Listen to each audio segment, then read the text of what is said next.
A very good evening, everyone. It's been a long, long day at the Capacity Building Hub.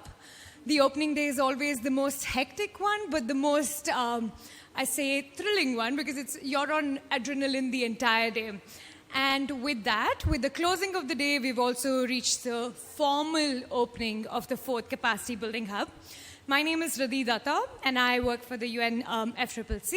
I will be the moderator for today, and we have a couple of opening remarks from this fantastic set of people that you see with me here.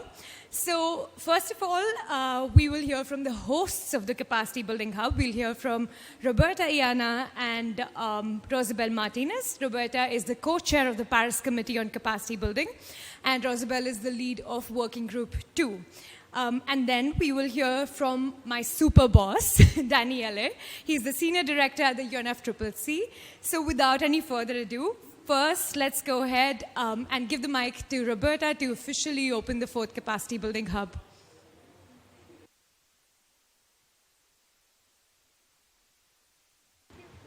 Hello. Thank you very much, Ridi. And as she said, I'm the co-chair of the Paris Committee on Capacity Building. My name is Roberta Iana, and it's a pleasure for me to welcome you all here at the 4th Capacity Building Hub at COP27. So, can I ask you to show hands if it's the first time for you of being here in a Capacity Building Hub? For someone, yes. The second time in a Capacity Building Hub? Okay, thank you. And anyone here joining the Capacity Building Hub since the very first time, 4 years ago? Oh, we have, of course, Alejandro and some others. Thank you so much. And we know that you know already about the hub and the PCCB, and let's anyway build quickly everyone's capacity about the PCCB. The Paris Committee on Capacity Building was established in 2015 at COP21, and it seeks to address current and emerging gaps and needs in implementing and further enhancing capacity building in developing countries. The mission of the PCCB is to identify capacity gaps and needs and potential solutions, including enhancing the coherence and coordination of capacity building efforts related to climate change. The PCCB fosters collaboration between actors at all levels, local, national, regional, and global, strengthening networks and partnerships to enhance synergies and promote knowledge and experience sharing. Through its platform for capacity building guidance and its communication tool, the PCCB facilitates access to information and knowledge for enhancing climate action in developing countries, as well as for measuring progress on capacity building to ensure continuous improvement over time. And to support the PCCB mission and mandate, the committee also launched the PCCB network in 2020, which is a voluntary association of interested stakeholders engaged in climate-related capacity building activities. So the PCCB network provides itself a platform to share information on best practices, contributes to the work of the PCCB in fulfilling its mandate, and seeks to connect with its peers across sectors and regions. As of today, I'm proud to say that the network unites 312 organizations where several areas of capacity building in the context of climate action are addressed among the network members. There are 2 banners with QR code on the screen. There should be, over there, sorry. Over there, you can find 2 banners with QR codes that would give you information about the work of the PCCB and its PCCB network. Next to the, next to the lovely exhibition of pictures that was organized by the UN University. I invite you all to take a look of these beautiful pictures here on the wall. And while you scan the QR code, you can watch these wonderful pictures. So, with COP27 having been dubbed as the COP for implementation and delivery, It is time for all actors involved in addressing the impacts of climate change to accelerate climate change action that has the capacity to yield long-lasting impacts. And the for Capacity Building Hub welcomes all interested individuals and entities involved in climate action across all sectors and regions to take part and contribute to focused capacity building discussion here at the Capacity Building Hub. And that being said, we have in front of us 7 exciting days. Now I would like to pass the floor to my fellow colleague Rosibel from the PCCB, who is going to give us an overview of the capacity building hubs in general in this 4th edition. Thank you, and the floor is yours, Rosibel. Thank you, Roberta. Welcome, everybody. I'm very honored to sit here with my wonderful colleagues and Mr. Daniel Violetti. Today, I will be speaking about the themes that we're going to have the next 7 days. I'm sorry, my name is Rosibel Martinez. I am PCCB member, and I am the leader of Working Group 2 on cross-cutting issues. But first, I would like to talk about the next 7 days. The themes will reflect the outcomes of the discussion from the previous hubs, current key areas of capacity building under the Convention and the Paris Agreement, and priorities voiced by PCCB network members and other entities at various PCC events. As you already know, the PCCB regularly mobilizes the expertise of its network members through interactive and collaborative activities like the 4th Capacity Building Hub, here today at COP27. Of these 55 diverse organizations participating in this hub, about 28 are members of the PCCB network. Today, we opened with the capacity building led by International Center for Climate Change and Development, ICCCAD, and the United Nations University's Institute for Environment and Human Security, UNU-EHS. The focus for today was amplifying networks for collectively capacity building. Tomorrow, with the support of the Global Green Growth Institute, we have the implemented Articles 6 and 13 of the Paris Agreement Day. On Friday, the Just Transition and Sustainable Economies Day will jointly delivered by the International Labour Organization and the World Resource Institute. On Saturday, responding to observers' requests of the 6th meeting of the PCCB in June this year, we are opening up the hub platform to more interactive modalities with the Open Space Learning Day.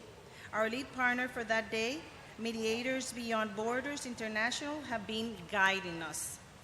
Next week on Monday, we have the Oceans and Land Day, delivered in collaboration with the International Union of Nature, IUCN. Follow with our young partners, Climates, helping us in delivering the dynamic building capacity with ACE Day on Tuesday. And finally, as per tradition, we will close the hub on the 16th with the PCC Focus Area Day. And as I said earlier, I am leader of the Working Group 2 on cross-cutting issues. We have 12 members that make up this committee, and 2 of us are here on the table, and a pleasure to represent the committee here today. Will be joining us for the next 7 days. So in order to ensure that cross-cutting issues are mainstreamed across the PCCB's work plan, the PCCB has invited 5 cross-cutting issue experts. I think some of you have heard us this morning in the soft opening of the day.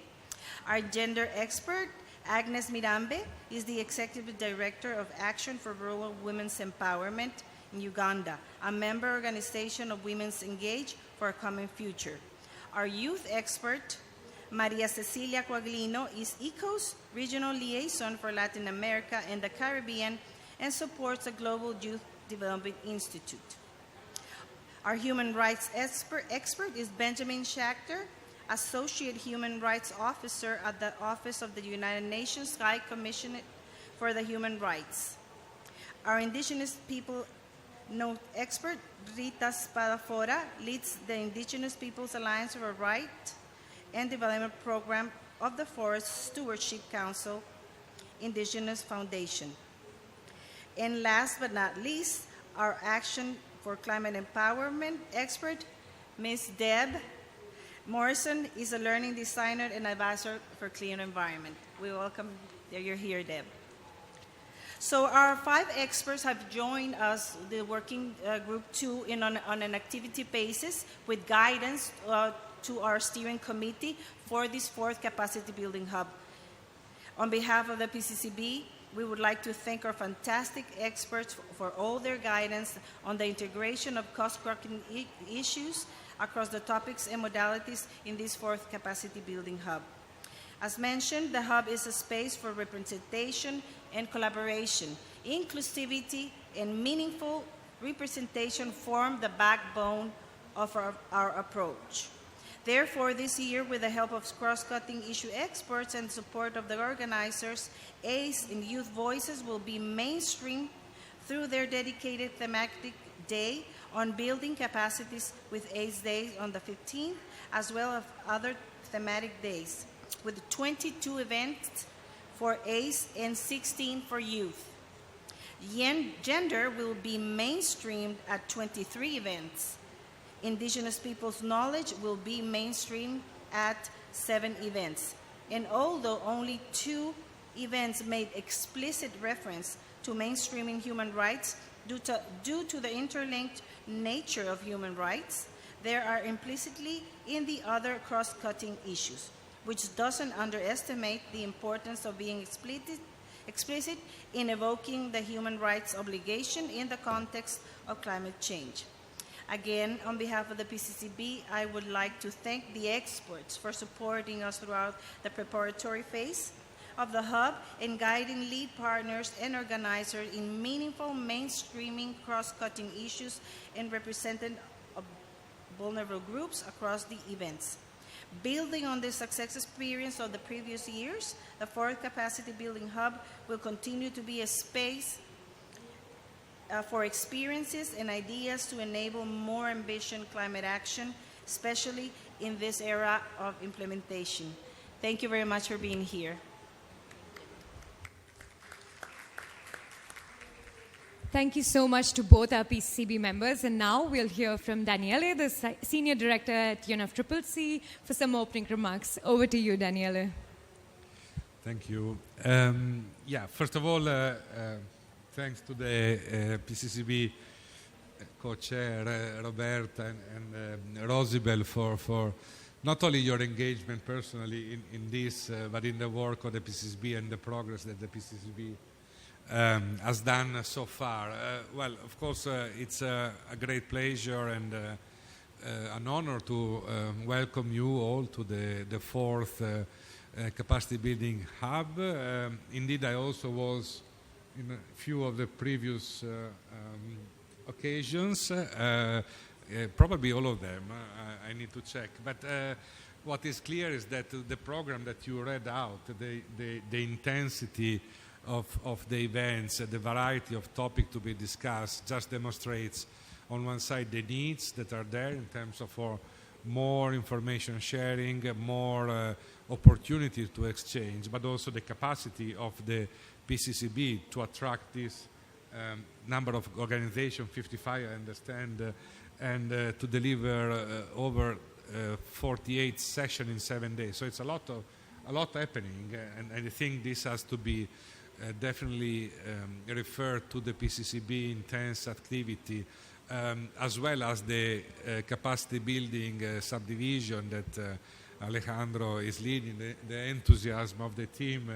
is really contagious in terms of wanting to do more and bringing people together. So I really don't think there is much more to say in terms of how important is capacity building in the process, even more now in our phase of implementation after Glasgow, and the need for further collaborate in all these areas to ensure that those who need the most are receiving the support that is needed. So I think also it's important to underline the capacity of the PCCB to streamline the topics that you have highlighted, youth, gender, indigenous people knowledge, human rights, and ACE, just to have a more focused attention and discussion to certain topics. And as always, the team here and the Secretariat will do every effort to support the work of the PCCB moving forward and at this COP. Last, I was provided with a quote from the Prime Minister of Barbados that on Monday said we have the collective capacities to transform, and I think it's definitely not only very pertinent to the discuss, but it's also the only way that we can move forward together on the agenda. Without these collaborative efforts, without capacity building, there is no real possibility to keep the Paris Agreement goal in sight and offer the support to those who need. So I think I can really stop here and just wishing the capacity build-up success as was in the past in the next 7 days, and look forward to more engagement with this group. And I have to invite, if I understand, Mr. Paul Kronjaer from the International Climate Action and International Energy Transition from the Federal Ministry of Economic Affairs and Climate Action in Germany to inaugurate the Cities We Want photo exhibition. Thank you very much, and thank you again to all of you. Thank you, Daniele, and thanks to everyone for having me to this great event. I wasn't actually aware I'm here for the opening of the hub, so that's a great honor, and it's my honor today to open the exhibition of one of the projects that Germany funds through its ICCCAD funding program, the International Climate Initiative, which is the amazing Transformative Urban Coalitions project, which we just heard about in the session before from the practitioners. And I had a whole speech prepared, but I don't think it really fits anymore. But I think what this project really shows is how important it is to work with the local level, with the citizens in cities, on the subnational level, also in the regions. It doesn't always have to be the cities, but really to engage citizens, civil society, local researchers, local stakeholders in co-creating and co-designing the solutions in our own livable future. And I think this is, and that's a big part of capacity development, I think, is to really work together, but learn also from the people on the ground, from their lived realities, from their daily lives, and use this knowledge to come up with solutions that actually fit the local context. So this is a big part of the International Climate Initiative, is to really go for long-term capacity development with partners, not go in and do something for them, but really come up with solutions together and pilot new things. And I think Transformative Urban Coalitions is an exemplary project acting as a laboratory with different forms of art. Yesterday, one of 30 short films by Dirk Walutzki was presented here, which was already a great showcase, but there's going to be way more interesting films coming up.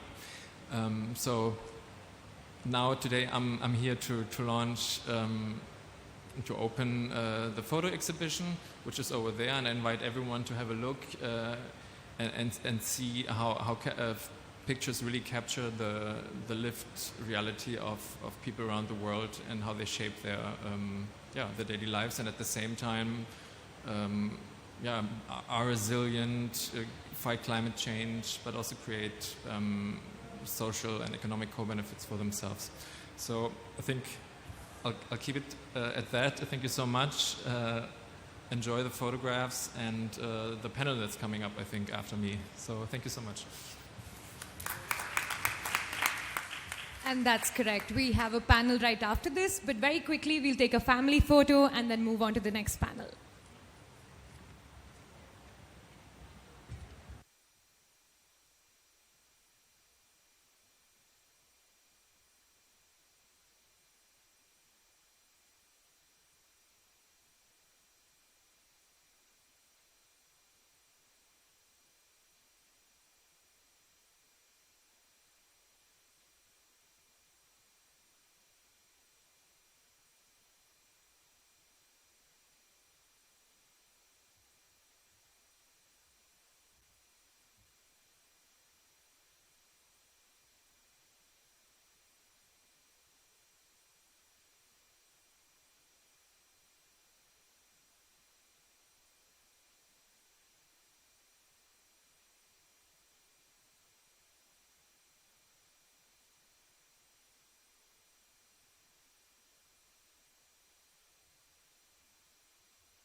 Welcome back, everyone. If I can say that, I'd request everyone to please take a seat so that we can begin the session. Right, so we heard a lot about what went on at the Capacity Building Day, but let me recall the focus for today. It's on amplifying networks for collective capacity building. In the capacity building landscape, we see all sorts of networks. We see academic networks, private sector networks, there are networks of people in civil society, youth networks. And we thought, what better way to start off and open the 4th Capacity Building Hub by bringing a bunch of stakeholders together and having a conversation about what it's like to build capacities within their networks. So this is exactly what we're going to do for the next 40 minutes. And it's going to be a fun little session and sort of, interactive. We're going to speak to each other, and that's what the aim is. Some of you already know me. I've been running around here and there, but the others who have just joined in, my name is Radhi Datta, and I work for the UN Climate Change Secretariat. I work for the Capacity Building Subdivision. We support the PCCB, the Paris Committee on Capacity Building, in delivering the capacity building hubs. We're at a 4th edition. It's a very exciting space. It's a space for representation and collaboration, and that's exactly what we see on the stage as well, in terms of how different stakeholders have come together to open the hub. So what I'm going to do is, instead of me introducing the panel, I think it's always best while they speak for themselves. So we're going to go from my side all the way to Dirk. And in 30 seconds, could you please introduce yourself and your work? Over to Pamela first. Much better. Hi, everyone. My name is Pamela Rouven. I'm the director of the SME Climate Hub, which is a joint initiative of different nonprofits, and we operate a one-stop shop, so a digital platform to help SMEs take action on climate. Good evening. My name is Hastings Chikoko, and I'm the Managing Director of Regions and Mayor Engagement at C40 Cities Climate Leadership Group, a network of mega cities that are committed to addressing climate change. Hi everyone, good evening. My name is Shen Xiaomeng. I'm the Vice Rector of United Nations University and Director of UNU Institute for Environment and Human Security. Our institute does research on climate risk, adaptation, and transformation. Hello, my name is Dirk Wielski. I'm a filmmaker and film producer, and I try to make people be very honest in front of our camera and make them say things which are helpful in the situation we are today. I already love this panel. Everyone stuck to their 30-second crisp introductions. Absolutely love that. But in terms of the multi-stakeholder-ness of this panel, we have private sector, we have networks of policymakers, we have networks of academic networks, university networks, and then finally we have of art and people in society as well. So that's a whole range of stakeholders that we're looking at, who are working on building capacities but also mobilizing capacities within their space, right? So what I would like to do right now is first start off with Pamela Yu. If you could help us in understanding how can multi-stakeholder networks build and enhance the capacities of small and medium-sized enterprises, which are the SMEs, to prioritize climate action through your work with the SME Climate Hub, and in general, what do you think about this? Absolutely. So I thought I'd start by clarifying a couple of points for everyone's sake. So first of all, what is an SME and why are SMEs important when it comes to climate action, right? So let's start with the first point. What is an SME? So the definition varies a lot from one country to the other and one region to the other. So at the SME Climate Hub, we've decided to use a very broad one to be as inclusive as possible. For us, an SME is any business with fewer than 500 employees. Now to my second point. Why are SMEs important when it comes to climate action? Well, simply put, SMEs make up 90% of businesses worldwide, and they employ 2 billion people, which means two things. First of all, they're the backbone of local communities. They drive the economy in many places. And also, they constitute a large part of global supply chain. So the big businesses out there that have made ambitious climate commitments that also include their Scope 3 emissions, so emissions coming from their supply chains, simply cannot achieve their objectives without their SME suppliers also taking action.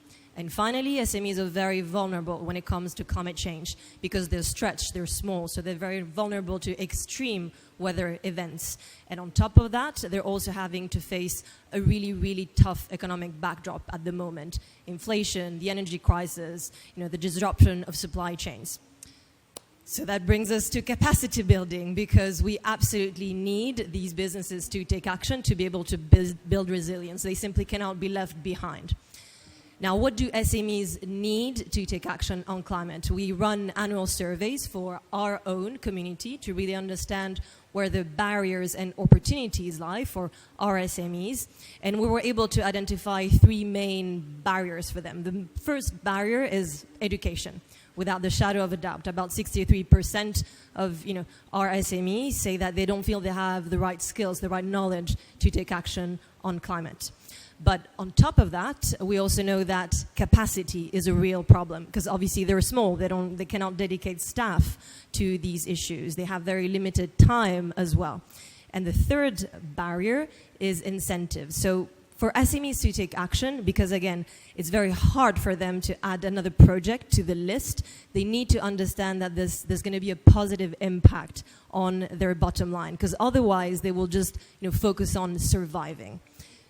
So this brings us to multi-stakeholder collaboration. How can we work together? So obviously, we need different types of stakeholders to come together to provide the right tools so that SMEs can educate themselves on climate action, understand the business case and the role that they can play.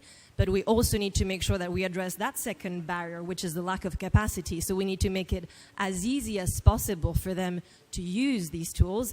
And finally, we need to make it interesting for them so that they can prioritize action. So we also need stakeholders like businesses, corporations, to maybe provide preferential contract terms to their SME suppliers that are trying to achieve net zero emissions. We need governments to set up incentivizing policies. And these are all things that we're trying to do with the SME Climate Hub. So the hub, as I said at the beginning, is a joint effort of different nonprofits. The We Mean Business Coalition, which is a coalition of different NGOs that are working on business climate action, the Exponential Roadmap Initiative, and the United Nations Race to Zero campaign. And we do 3 things on the hub in partnership with a very large network of partners, both at a global level and at a local level. We've created a simplified commitment for SMEs that allows them to join the United Nations Race to Zero campaign, with all that it means in terms of recognition. So it creates a common reference point that different stakeholders can use in this space to identify SMEs that are really, taking their first steps towards net zero. We're also creating free tools and resources for these SMEs with some really high-level partners out there. So if you go onto the hub, you'll see that we have a free business carbon calculator, a free climate education course, a free reporting tool, a financial support guide. And all these tools were created in partnership with not only nonprofits, but also businesses, foundations. So among our partners, we have BSR, the University of Cambridge, the University of Oxford. We built the calculator in partnership with Normative, who's a business, with support from Google.org. So as you can see, many different people.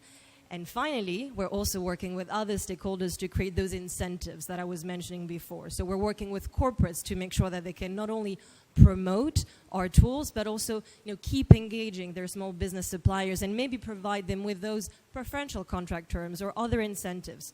We've been working with governments as well. The UK government before COP26. Now the Spanish government, we literally just launched a campaign in the US, working with the State Department as well. So we also want to encourage these stakeholders not only to promote the hub, but also eventually to set up incentivizing policies, really help us create that conducive ecosystem for SMEs to be able to make a difference. Thank you so much, Pamela. I think you said a couple of words that are like music to my ears. Network, collaborations, all sorts of multi-stakeholders. This is exactly what we look for as well. Follow-up question. I think there's a lot happening around COP, and I'm sure you've been involved all over in terms of what the private sector is doing at COP this year and how we're building the capacities of SMEs.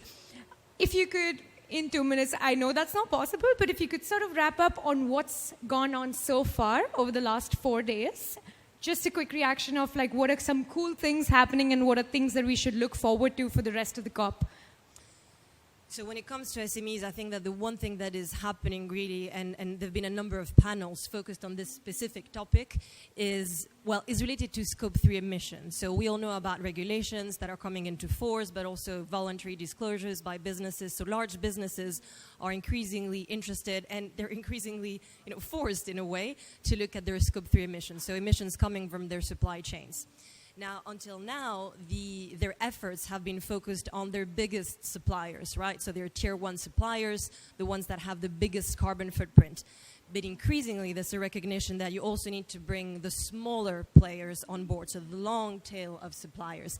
And that requires specific tools, scalable tools as well, because there are many of these small players, and also it requires more collaboration. Because again, these players, these small businesses are stretched, so they cannot fill in 10 different reports for 10 different big buyers. We need to use the same standards, use the same commitments and the same frameworks. Fantastic. That was a very quick capacity building for us over there. Thanks so much, Pamela.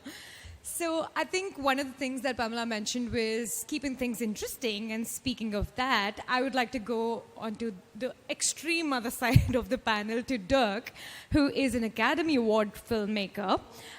Dirk, how does art and storytelling create an enabling environment for networks working on climate-related capacity building? What is the role of filmmaking? I know you just premiered your movie. And if you could speak to that of how films change the world. Hello. That's an interesting question that I ask myself every day. I have come up with some theories about that. First, I think that films try always to have to build a certain capacity, but that's what you do as a storyteller or as a filmmaker in any way. It's not a different question if it's about climate change or whatever subject you are having in the film.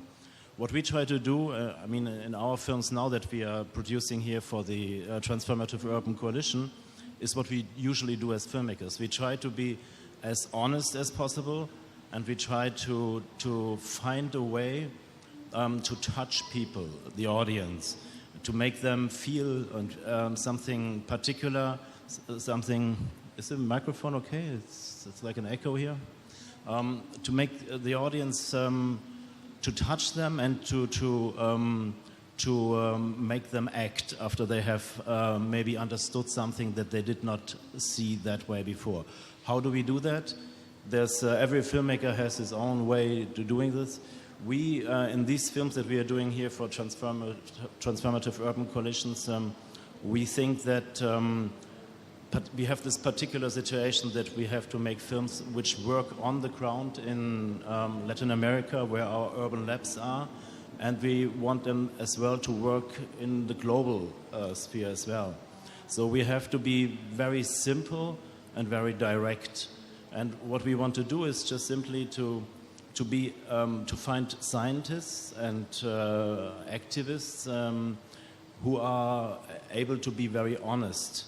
And by honesty and by the way they talk, that you feel that they do not know all the answers and that they are struggling with the situation we are in at the moment, and that there are not these simple solutions that you can have in a film. And by understanding that there are people who are maybe even the top scientists of the world, like Johann Rockström or Kevin Anderson, or the film that we just published yesterday, Christiana Figueres, who are overwhelmed by the situation in which we are. That is for us a way to tell the story that the situation we all are in and we all feel overwhelmed by. We experience that all together, and we don't know the answer. We don't know the outcome. We don't know what's going to happen in 20 or 30 years. And to have this common feeling that we are not alone with our insecurity. This is, I think, a good starting point then to say, okay, it looks not good, and it does really not look good, but we are all in this together, and if we really think about things and if we find and we try out a lot of different solutions, maybe we can make it work. That's basically what we're trying in the film. And the first film we premiered yesterday with Christiana Figueres has the title Overcoming Paralysis. And I think that's a very good starting point, because I feel, even if I hear and we see all the slogans and all the answers to everything, we are overwhelmed and we are paralyzed by what actually is at stake. And I think that's why these films make a lot of sense from our perspective. Thank you so much for that, Dirk. And I think it's something that you very rightly said, that it's important to put the message out there that we are kind of paralyzed, but it's about overcoming it and having solutions. And it's about making that attempt towards solutions. And as you rightly said, storytelling and filmmaking plays a huge role in delivering that message and being the beacon of hope. And that's what we all look for at an event like COP, right, over the 2 weeks that we're going to be around for. But speaking of reaching people, I think one of the biggest sort of guardians of capacity building and reaching as many people as possible are universities, because we all go through schools, we all go to high schools, universities, and then some of us stay around, do a PhD, some of us go out of that and then end up working with scientists, researchers. So I'm going to move to Zhao Meng now, who is the Vice Rector in Europe and of the United Nations University and the Director as well. Zhao Meng, how can capacities of scientific, academic and university networks be mobilized to close the science policy gap? I think that's a very important thing to look at, of how students, professors, the scientific community can close that gap, right? And what is the role and how can the capacities be mobilized? Thank you for that question.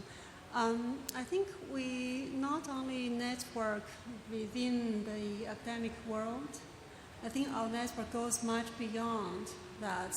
As you can see, that we have been working with filmmakers, and we also work with artists, and you can see the exhibition of the photographs. We work a lot with different stakeholders. I think we really need to go beyond that, because the knowledge system is not only the normative education. If you think about indigenous knowledge, if you think about citizen science, right, we really need to involve all the stakeholders of societies, because the scientists may know the so-called hard facts, but normal people know what would move them to take actions. I think we really need to involve them as well. So they are important stakeholders in our network as well.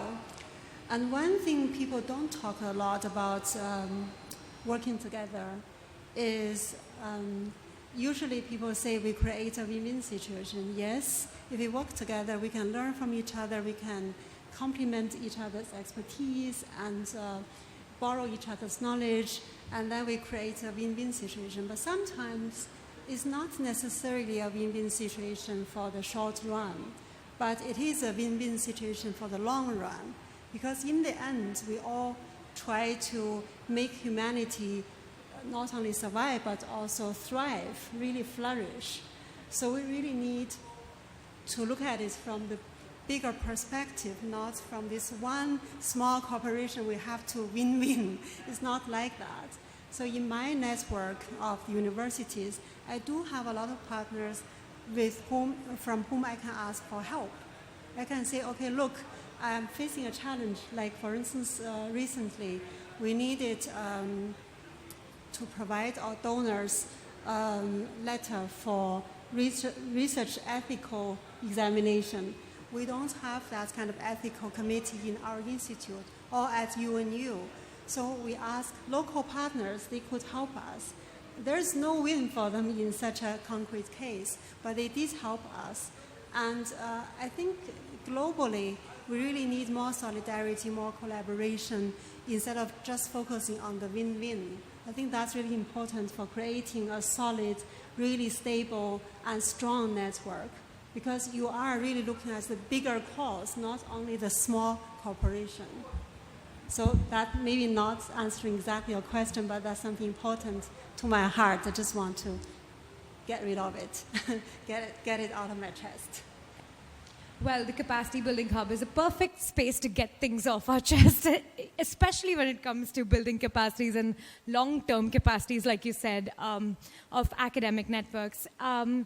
We spoke about what the role of private sector is. We spoke about how we can tell stories and how it can be a beacon of hope to people, to different stakeholders. We spoke about how there is a role of universities in bridging the gaps, but also in being these holders of capacity buildings that go beyond the years. It's not just about surviving, it's about thriving again, right? But I think something that we always look on is policymakers and politicians and what is their role.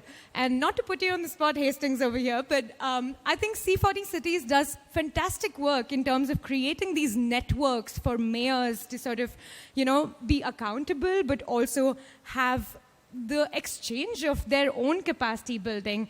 So from your experience, how can networks build the capacities of policymakers in delivering climate action, especially in this era of implementation? Everywhere you walk around, we say together for implementation. What does that mean for C40 Cities and the work that it does? Thank you. Thank you so much. I think from C40's experience, I'll highlight two main areas. First of all is basically a role where networks are able to facilitate capacity development and skills development as part of it. You've talked about mayors. I think the starting point is to facilitate sharing of experiences. We are in a climate emergency. We need to find solutions quickly, and there are some cities, some mayors that have already found solutions to some of the problems that are affecting other cities. There is need for someone to actually identify those best practices and be able to connect cities and mayors to those best practices, to be able to transfer them and adapt them to their cities. We believe that the best advice a mayor can get is from another mayor that has solved the problem. It takes a network to actually facilitate that exchange between mayors, and that's what C40 does. Secondly, in terms of facilitation, is about facilitating access to knowledge, access to data. We are talking about research institutes, universities, academia, doing work in generating knowledge. And this knowledge is sometimes scattered in different places. There is a need for someone to be able to spot that knowledge and be able to facilitate access for cities to actually take actions. And that's what C40 does. Also, it's about facilitating capacity in terms of financing. So we are talking about financing as the big elephant in the room. And there are mechanisms out there that are available, but not sometimes people are not aware of them or are not able to access. So networks are there to also facilitate access to those kind of instruments and be able to support them, to support cities, to actually develop bunker projects to tap into that. So C40 Cities Finance Facility is doing exactly that. Then the second area, and I'll stop there, is about brokerage. So networks are a neutral broker to ensure that different sectors are coming together for coordinated implementation. The board behind me is talking about together for implementation. But in a city, there are departments, there are silos there. You need someone who is kind of like a neutral person to go to a department and mobilize that department for climate change, develop the capacity of that department. A very good example is C40 is working with chief finance officers in the Treasury and talk about climate change there. Sometimes when a climate change department official goes to the Treasury, they don't listen. But we have partnered with the African Development Bank in Africa to actually engage the chief finance officers through a chief finance officers network. And through that, we are even introducing tools like climate budgeting to develop their capacity to budget for climate change. And finally, in terms of brokerage, is really being a neutral broker between spheres of government. Cities, national government, provincial governments, they need to work together. And again, there are silos. We need networks like C40 to actually engage at national level and engage at city level and ensure those connections. In South Africa, for example, C40 is mobilizing the municipalities in South Africa to engage with the Presidential Climate Commission, which is actually a national government entity that is coordinated climate change. You need networks to facilitate that. You need networks to be that neutral broker. Thank you so much for that, Hastings. I think a couple of things over here. We spoke about the vertical levels. We spoke about horizontal. We spoke about sectoral, regional. I think the collaborations and how networks play a huge role in being the disruptors almost, and bringing people together is very important and something that you very rightly touched upon. So we were supposed to have another panelist join us, and she was going to bring through the role of young people as disruptors. And unfortunately, she wasn't able to join us. So I'm going to throw this, quick little question to the panel because I like to be full of surprises over here. So I think, given that young people are just not in terms of, their capacities need to be built, but there are a lot of young people out there who have the capacities and can contribute to these different sectors, to these different stakeholder groups that we're talking about. So I'm going to start from Pamela again, and then Pamela, the new force that's coming into the private sector, and in general just young people, what do you see their role as in this space, in helping building the capacities and delivering in this era of implementation? This is quite a tricky question, but I hope, we can... I love it. No, I love Perfect. it. Young people have a gigantic role to play in the business sector. First of all, as employees. So we know that a number of businesses are taking action on climate, not only because of their investors, clients, to cut costs, to comply with regulations, but also because their employees demand it. Their workforce actually wants to work for companies that have a purpose. And young people, actually, more than others, have these expectations. So they have a huge influencing role there. And also, we were talking about SMEs. The SME community is extremely diverse. Obviously, it includes, restaurants and shops that are around the corner, manufacturing companies, but also startups and small businesses that are being created by young people. And once again, we know that young people do care about the climate. And a lot of the SMEs that we have in our community have been created by young people who are really building new business models to create green solutions and products. So there again, gigantic role to play. Fantastic. Very crisp answer. Absolutely love it. Drove the point home that young people are extremely important in the private sector. Hastings, over to you. Right. Very important question. So in C40, we have a youth and mayoral forum recognizing the role of young people in addressing climate change. Of course, bearing in mind that they are the ones that are going to, that we will leave the planet to. And some of the decisions taken now will actually impact them. So, what's their role? Number one, when it comes to implementation, we need to actually move fast. And sometimes we can be in kind of like a state of complacency. The young people are there to actually put pressure. We demand a better planet. Do this because this is our future. So the Youth and Mayor Forum are there to put pressure on mayors for action. Secondly, we need innovation. Implementation, sometimes given the complexity of the problems that we're dealing with, we need innovation. We are in a digital age. Young people are there to tap into the new technologies and actually drive some of this innovation that we need. And finally, implementation or capacity strengthening starts from raising awareness. And there are different methods of raising awareness, but in this day and age, we can't rule out using the digital media, the social media.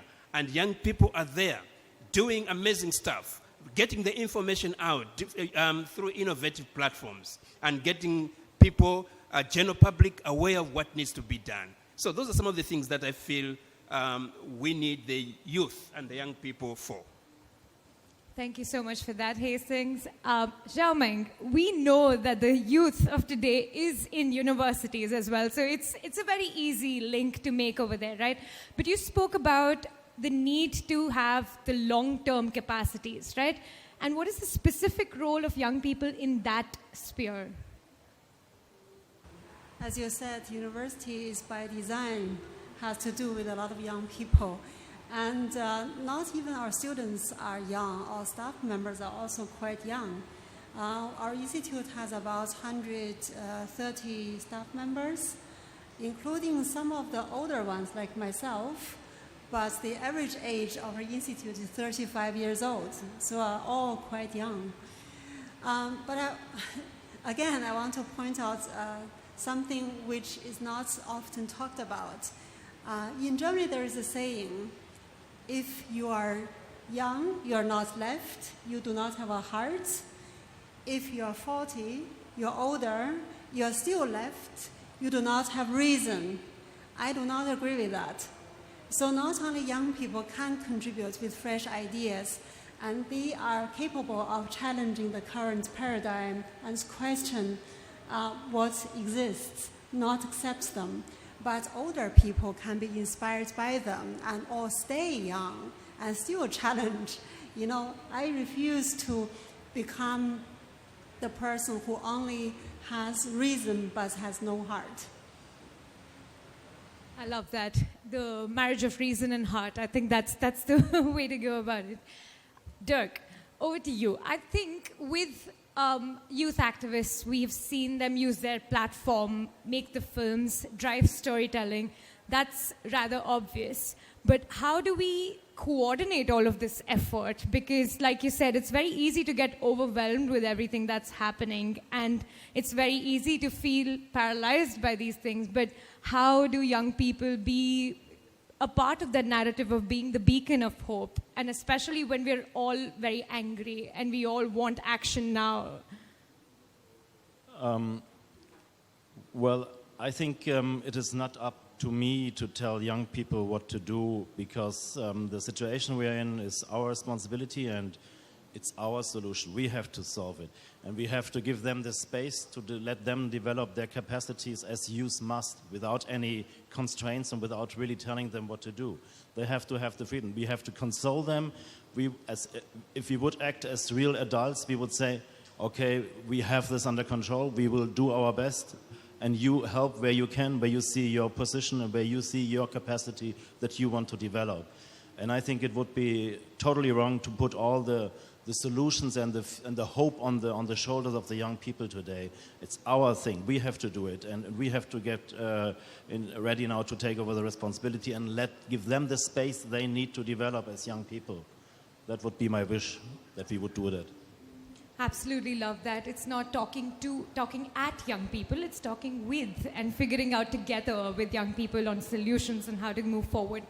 Right, so we're going to close this panel very soon, but given that this is a multi-stakeholder panel, I wanted to also have a little bit of dialogue between all of us over here, right? So what we're going to do is sort of, maybe we'll start from Dirk this time, because I've been putting Pamela on like this spot every single time. Dirk, as a filmmaker, we have the private sector here, we have a network of mayors here, we have universities here. What would be some of your asks from your stakeholder group in terms of how could these stakeholders help you in your mission and in your work? It is a loaded question. I'll give you all a minute to sort of think about that. But until then, what I would also like to see is from the audience, who here is from the private sector? If I could just get a hand. Anyone from the private sector? Pamela, we really need to work on this. There's not that many audience members from the private sector. We need to bring people into these rooms and into Capacity Building Hub. Let's talk after this panel, yeah? Okay, anyone representing a government policymaker or an office of a policymaker or any policy level? Well, that's the same problem that we're having over here as well. Mind you, it's also 6 p.m. here, so the energy is running a little low, but we can try and bring that up a little bit. Anyone from universities? Okay, there we go. The universities are in the room. So yeah, we're doing good over there. Let's keep the spirit up. Anyone that works with storytelling, filmmaking? I see one hand there. So yeah, let's get more filmmakers in the room. I hope that was enough time for you to sort of come up with your answer. But Dirk, over to you. I mean, what we are doing is we are making short films, and we're making short films for a reason. We don't want to make 90-minute films which are for a very special audience in cinemas anymore, because we're making short films so that they can be like 10, 12 minutes, and then you can have a pause and you can discuss what you have seen.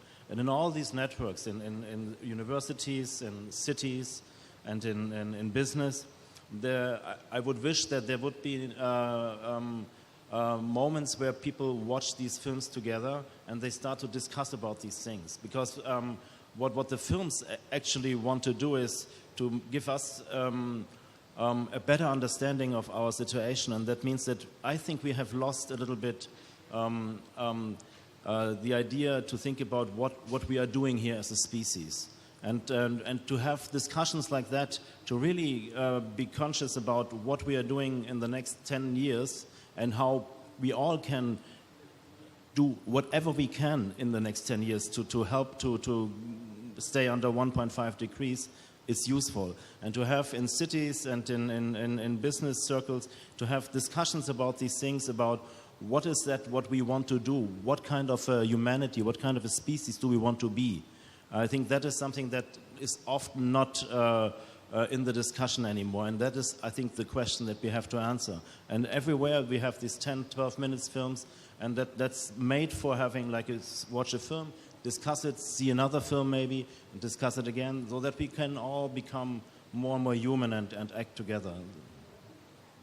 Thank you so much for that. Xiaomeng, over to you. What would be some of your asks from the private sector, from mayors and policymakers, and also from filmmakers? Well, I think from private sector, I would want to see more values emerging, because business only for profit is not fit for the time, not fit for the crisis we need to tackle. So I want to see more value-based private companies. There are these companies which are actually quite flourishing, so it is possible to make money, still have values. So that's my ask for private sector. And for policymakers, I would want to work with them really together, because as policymakers, it's not possible for them to read scientific papers to try to understand in depth what the issue is. So it's really also our task to do better science communication, to provide them the information they need. So it's our task to do that. But my ask for them is really to take the time to listen to scientists. That's it. Thank you. Thank you so much, Xiaomeng. Hastings. I'm smiling because she has just answered my ask. So, of course, realizing that there are so many people from the academia in the room, my ask is really about the science that we need to take appropriate action for climate change. We don't have time. We can't waste time by implementing actions that are coming from politicians' egos, emotions. We want to hit science-based action. Now, for that to happen, thank you so much for raising that. We need to co-create knowledge. We need to co-create that science. And I want to challenge my colleagues here from the academia. We need to really intensify research for knowledge and practice, not just stop at research for knowledge. Research for knowledge and practice. So instead of, let me just be a little bit careless here. Instead of bragging about how many papers you have published in journals and really recognizing yourselves for that, go a little bit further and ask how many papers in those journals have actually informed decision making of a mayor, of a politician, for goodness sake. Sometimes those journals are like really a sacred space to access them. You need some subscription, some this, for me to access them as a policymaker. Can we try to demystify that world and be able to not just make the journals accessible in terms of really getting them, but also the things that are in there are able to, are packaged in a way that I understand them. Sometimes I read a journal and I develop a headache. I'm sorry, I'm being a little bit cynical here. But anyway, the point is made. Research for knowledge and practice, and not just stop at the K. Thank you so much for that, Hastings. I think it's about breaking out of our bubbles. May that be the scientific bubble, or may that be the policymaker bubble, or may that be the private sector one as well, right? We've seen that private sector is all over this COP. We're seeing a lot of different events, side events in conversations. Pamela, last one on the list. What are your asks as private sector or from the stakeholder group in terms of what would help, and given your work, what would be helpful from all of these other stakeholders that we have on this panel?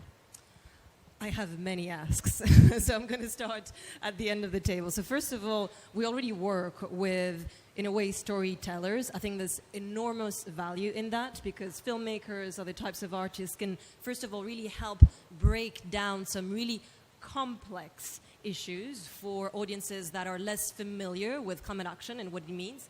SMEs are definitely part of that segment. And so that's the reason why I've already included videos, for example, in our online course for SMEs. But then to your point, I think that storytellers can also help paint that vision of what the world should look like, what we should all collectively be working towards. And there's so much value in that. So definitely keen to do more of that as part of our network. And then as far as universities are concerned, well, we're already working with universities. I mentioned the University of Cambridge, Oxford. As we develop our presence on a global level and start entering new markets, so to speak, we will also probably need to work with other universities to make sure that our tools are fit for purpose in specific regions. So we're a global initiative, but we're also trying to adapt our approach in specific regions. And I also wanted to mention that, believe it or not, there are businesses that are value-driven. Over 90% of the SMEs in our community want to take action on climate because they think it's the right thing to do. We just need to empower them. We need to build capacity to help them do that.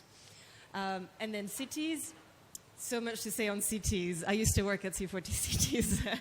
And so we are actually already starting to work with cities. So I mentioned that we launched a campaign in the US just a few weeks ago at Climate Week. We've been engaging with local authorities, city administration to do that. Why? Because many of them already have SME support programs. They're very well aware of the value that small businesses bring at a local level to local communities, and they're trying to support the small business community.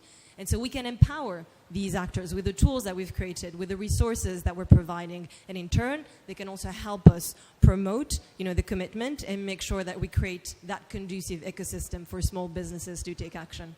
So Hastings will hopefully be doing more together soon. Hopefully we'll take some of these conversations over coffee after and dinner and have those, breaking out of our bubbles across sectors, regions, vertical, horizontal, all of the words that we've heard here.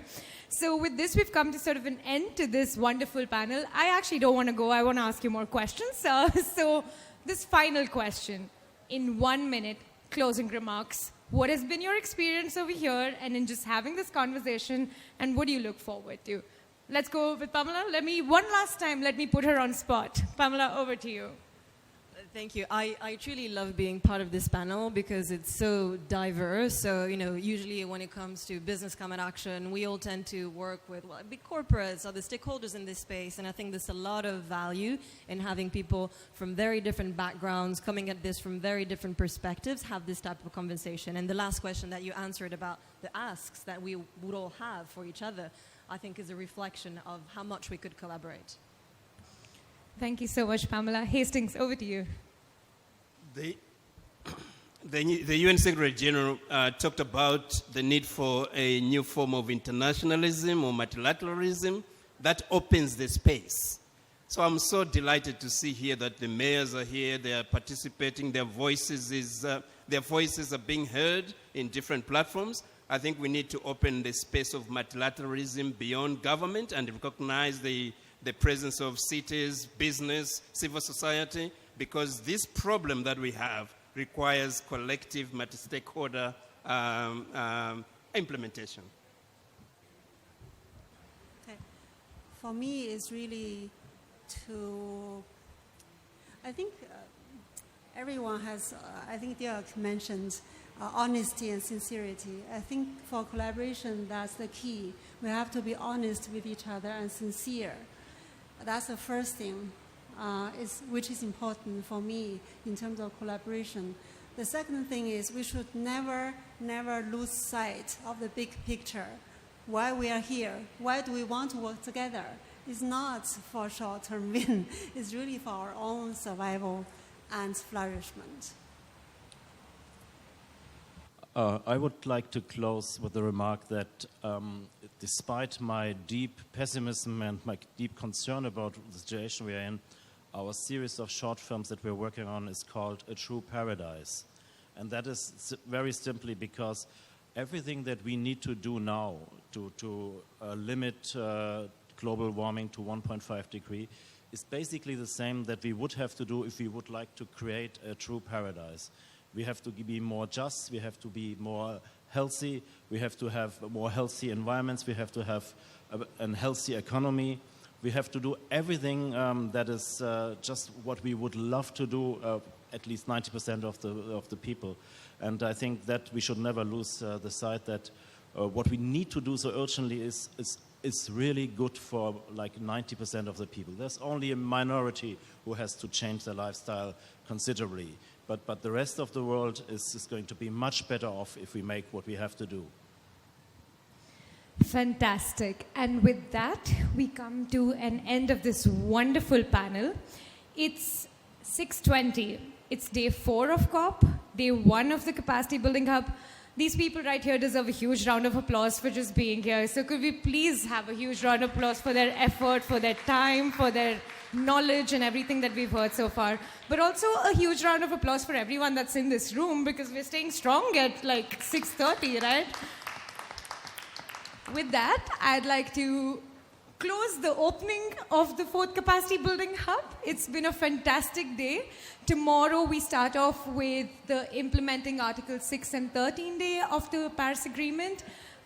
We have a huge lineup of events and we'll be going through to the next 6 thematic days as well. So please stick around. And as we heard from this wonderful panel, the 4th Capacity Building Hub is a place for representation, collaboration. It's lovely having you all. My name is Riddhi Datta and wish you a lovely evening.